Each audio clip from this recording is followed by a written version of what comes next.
to another late night at the bike shop. Tonight's project is trying to convert a 2014 hardtail mountain bike into a monster cross bike. And so obviously what I'm going to need to do is add some drop bars to this.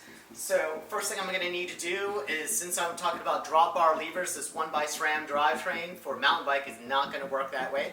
So I'm going to replace the XX1 rear derailleur with a Force 1 long cage. That'll work with that 1042 cassette on the back.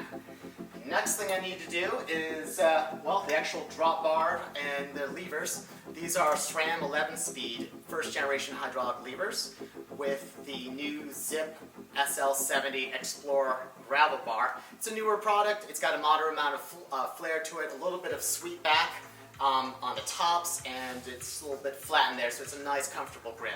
It's also very short. It's only 70 millimeters of reach, and that's important since mountain bikes are generally long in the top tube, and I need some way to keep the cockpit dimensions closer to my actual gravel bike. So it has a 40 millimeter stem as opposed to the 77 millimeter stem on the flat bar, and that 70 millimeter reach on the bar is helping as well.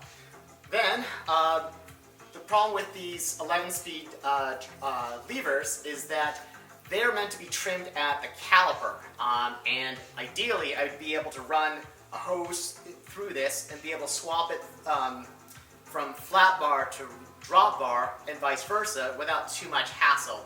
Specifically what I want to avoid doing is having to install a new bar and olive each time I reconnect the brake through the internal routing.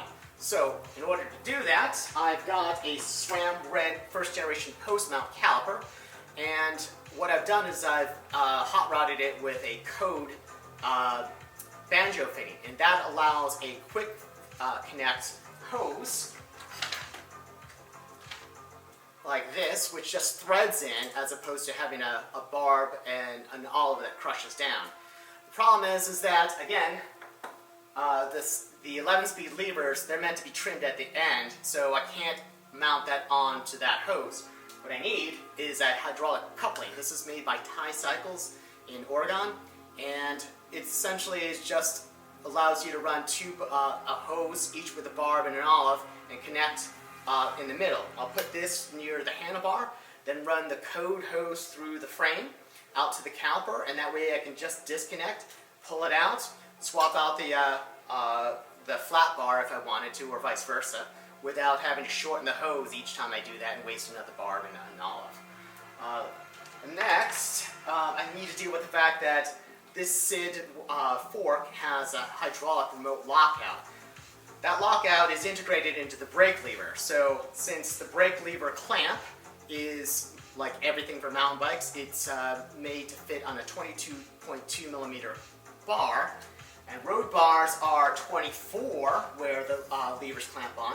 What I've done with the help of Bill Davidson of Davidson Bicycles is that we've made a little stub fitting out of some bar stock of aluminium and some chainstay, titanium chainstay stock, and that allowed me to mount the hydraulic lockout below the left lever. Since this is a 1x drivetrain, I'm actually going to remove the shift paddle, and that should clear up enough space so it's not too crowded there once I have it all together. So, drop bar from flat bar, and it's got 100 millimeters of travel up front with a lockout, and these wheels are 27.5. The wheels on it right now are the NVG27 gravel rims. These are laced to White Industries hubs in this case.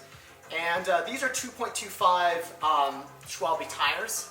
And they're big, but if I was going to do a super muddy event, something like the Mid-South in Oklahoma in the middle of spring, maybe next year if there's no pandemic, I'm going to need as much tire clearance as possible. So I was thinking of maybe something like the 650 by 42 millimeter knobby. On a mountain bike frame, that just gives a mild clearance underneath the fork bridge and at the stays. So that's the idea, plus an extra little bit of fun for the front suspension. Maybe we'll get to show you the full bike later on, but for tonight, that's all we got. Thanks for being with us.